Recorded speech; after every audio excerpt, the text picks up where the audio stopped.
You say that this is a result, this whole mission is a result of an Adesh. Could you tell us a little bit more about that, please?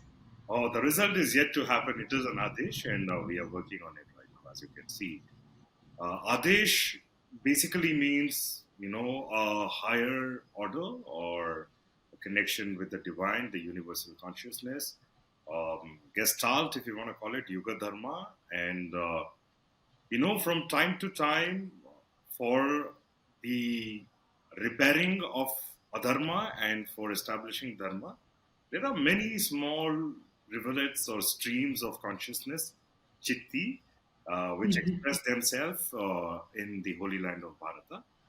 One such thing happened this year on March 22nd. You might be aware that we created what is a small temple of Sharada Mata on our side of the border. If you're aware of where the Sharada Sarvagnya Pitha lies right now, it is in the Pakistan occupied Kashmir in a village called Shardi. So this Yes. year, there was a small Sharada temple which was established on our side of Kashmir. And what this did, as you're well aware, that Bharata is an energetic network of Shakti Pithas.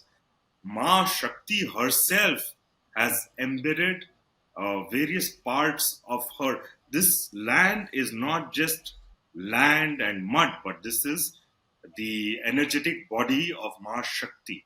That is why, depending on which tradition you belong to, we accept 1854, 108 Shakti Pithams across the length and breadth of Bharata. Now, what happened this year was we shifted one Shakti Pitha's minuscule representation, and this disrupted the entire fabric, the network, the grid lines of the Shakti Pithams, or the way they are, laid about in the Holy Land of Bharata. And this has a ripple effect, and I'm happy and privileged to be instrumental in being there on the day of the Sthapana on Yugadi. And this is where, whatever you want to call it, if you don't like the word Adesh, let's say it was ordered or shown the truth, the mantra that Bharat Mata's Kundalini has to be raised for us to become the Vishwa Mata, the Vishwa Guru. Why do you want Bharat Mata to remain just your mother? Isn't she the mother of the entire universe? It is Sakshat Shakti.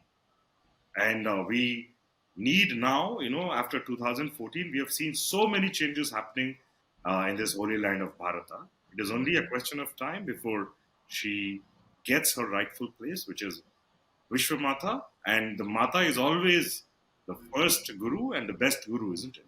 So this is the Adesh that we received from Sharada Mata, and later reiterated by Sharika Mata, who is also installed, or it's a Swayambhu, Sri Anta at Srinagar.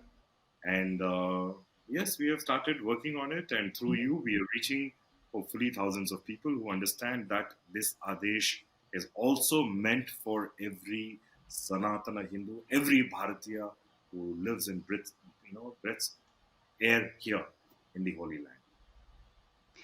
Gurunatha ji, can you tell us a little bit, since you bring up the, Bharat Mata as we often refer to her as a muse, as a patriotic, a muse for patriotism, but we don't connect Bharat Mata to the more, you know, the core of our thought, our Hindu philosophy or thought or our ideals with respect to how we envision her as the universal mother. Can you throw some light on how you envisage Bharat Mata as, or the landmass of Bharat as this universal mother, and then connect it with this journey that you're undertaking? It's not my vision, or it's not an envisaging kind of a thing, but that is how we have seen it through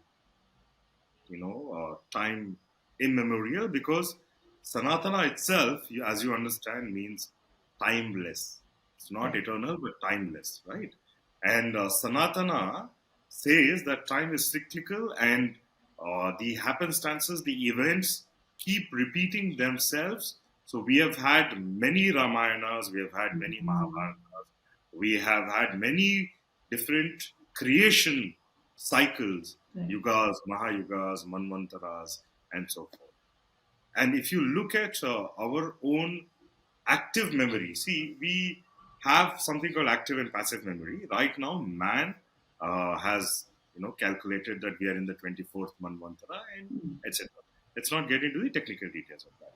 But if you look at this, Mahayuga, it is said, and you'll find the references across many Puranas, Itihasa, that in the Satya Yuga, Shiva gets married to Sati, Mm. and Sati jumps into Yeah. Daksha Prajapati's Yajnakunda, and her body is cut into pieces and it is scattered all over this holy land of Bharat. So there is no envisioning, it's already there, and we Right. have been celebrating True. each of these spots as Shakti Pithas, Mahashakti Pithas, Adi Shakti Pithas, and so forth, right? And we see these as a living monuments of the Shaktis embedding into this landmass. So this landmass is holy, not just as, like I said, mud and rock and water and stone, but as the embodiment of Ma Shakti. In the Treta Yuga, Ma Sita, the for us in our tradition, it is only Shiva. Shiva is the only Chitti that exists, Right. right? And the avatars of Vishnu that we call as Rama or Krishna and the others are for us Bhairavas coming onto earth to Mm. uplift the Dharma and protect the people of the land. And Rama for us is a Bhairava. I'll Oh, tell you how. interesting. So during the Treta Yuga, this is my own personal. Okay, now I can add in my own two personal bit that Rama shouldn't have allowed Ma Sita to go underground.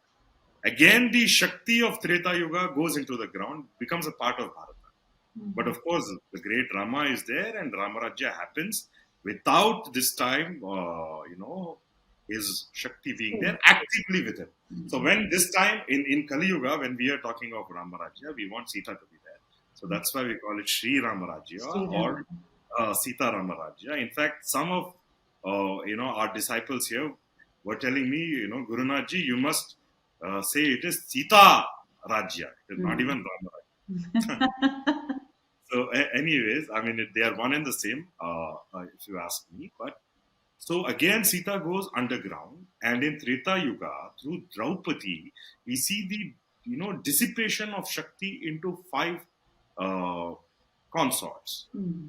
So the Shakti cannot be held by any one person now.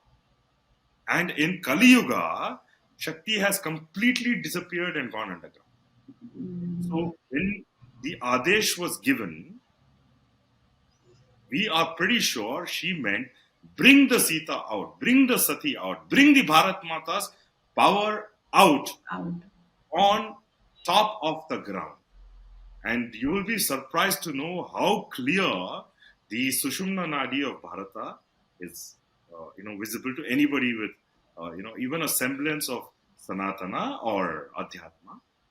And almost the entire Ramayana, all the Kandas have happened in one or the other chakras of these, Sushumna Nadi of Bharata. So that's how Rama and let's say Bharat Mata's Kundalini gets, integrated Aligned. in our story. And if you look at the word avatara, uh, it is descendants. The literal meaning is descendants. When a higher consciousness descends into a physical body, a limited body of a human, we are limited in many sense. One of the limitations is the body, isn't it? Our consciousness is the same as the universal consciousness, whether you take the Advaita philosophy of Aham Brahmasmi or the Trika philosophy of I am Shiva, Shakti, and Jiva all together in one go, or many of Anal Haq, if you want to call it that. So there are many philosophies and darshanas which talk about me being one with the universal Universal consciousness, principle. right? But what is the limitation then? The limitation is the body, Mm. right? So when the higher or the highest consciousness or the subtlest consciousness, shrinks down into a body, gets down into a body. That is called avatarana. So we have these avatars. There are 24 avatars of Shiva and 24 avatars of Vishnu also. Please remember to subscribe to us and switch on the notifications for this channel. For our other social media links, more content, and to support our work, please visit citti.net.